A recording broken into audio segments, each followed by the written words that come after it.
अस्सलाम वालेकुम दोस्तों।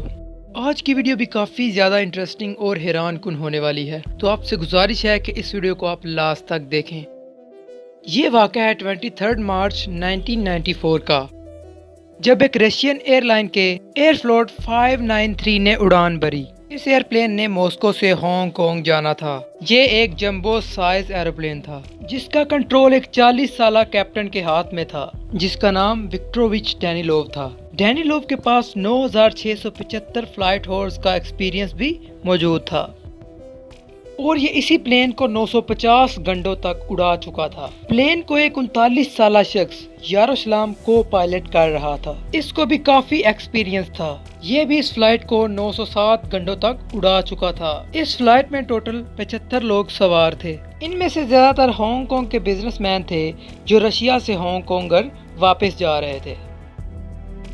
इस फ्लाइट को मॉस्को एयरपोर्ट पर काफी अच्छे तरीके से चेक किया गया और इसके बाद इसको टेक ऑफ की इजाजत मिली। उस रोज प्लेन के साथ कुछ भी अनोखा नहीं था सिवाय एक बात के। प्लेन का को पायलट यारोस्लाम आज अपने साथ अपने 2 बच्चों को भी लाया था, जिनमें उसकी एक 12 साल बेटी याना और एक 16 साल बेटा एल्डार भी मौजूद था। ये दोनों पहली बार जहाज में सफर कर रहे थे और एक अच्छे बाप की तरह यारोस्लाम इनको एरोप्लेन का एक पूरा एक्सपीरियंस देना चाहता था। लिहाजा जब कैप्टन जहाज को ऑटो पायलट पर सेट करके ब्रेक पर गया तो इसने अपने बच्चों को कॉकपिट पर बुला लिया, जो कि रूल्स के बिल्कुल खिलाफ था। मगर को पायलट होने की वजह से यारोस्लाम भी उस वक्त जहाज का कैप्टन था। सबसे पहले उसकी बेटी याना पायलट की सीट पर जाकर बैठ गई। बल्कि यही नहीं, यारोस्लाम ने अपनी बेटी को जहाज की सीट सेट करके दी ताकि उसकी बेटी को लगे कि वो खुद एरोप्लेन उड़ा रही है। याना बड़े आराम से स्टीयरिंग को घुमा रही थी, लेकिन इसके स्टीयरिंग हिलाने से जहाज को कोई फर्क नहीं था क्योंकि वो ऑटो पायलट मोड पर था। इसके बाद याना की जगह एल्डार ने ले ली और इसने स्टीयरिंग को संभाल लिया। यारोस्लाम उन्हें ये सब कुछ इसलिए करने दे रहा था क्योंकि जहाज उस टाइम ऑटो पायलट मोड पर था और वो अपना रास्ता खुद बना रहा था। लिहाजा उसको यकीन था कि उसके बच्चे कुछ भी कर लें, जहाज अपना रास्ता खुद सही तरीके से बनाता जाएगा। मगर इसका ये इरादा काफी गलत साबित होने वाला था।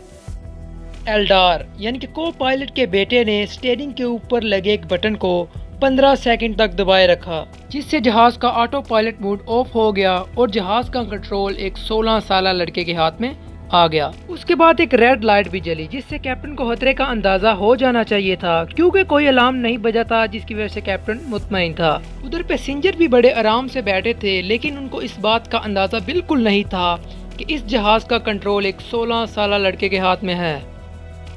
प्लेन आहिस्ता आहिस्ता दाएं तरफ मुड़ता जा रहा था और इस बात का अंदाजा सबसे पहले एल्डार को ही हुआ, जिस पर इसने फौरन अपने फादर को अलर्ट किया। कैप्टन को लगा कि जहाज अभी भी ऑटो पायलट मोड में है और वो अपना रास्ता बनाने के लिए ऐसा कर रहा है। लिहाजा कैप्टन 9 सेकंड तक इसी कंफ्यूजन में रहा और यही 9 सेकंड काफी ज्यादा अहम साबित होने वाले थे।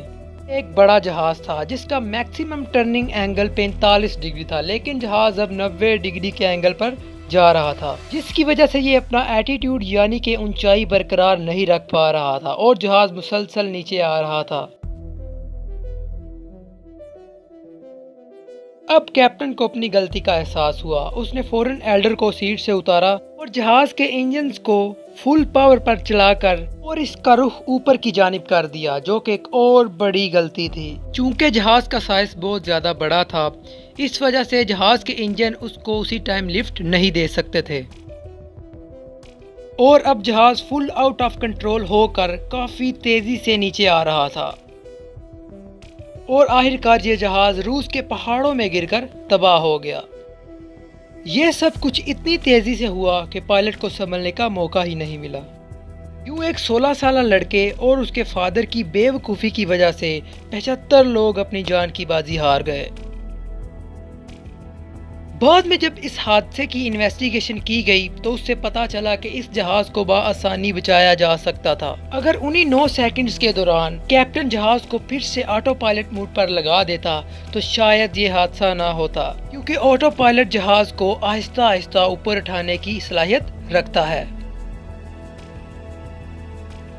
तो दोस्तों, कैसी लगी आज की वीडियो? कमेंट्स बॉक्स में अपनी राय का इजहार आप लाजमी से करें। इंशाल्लाह मिलते हैं आपको नेक्स्ट वीडियो में। अल्लाह हाफिज।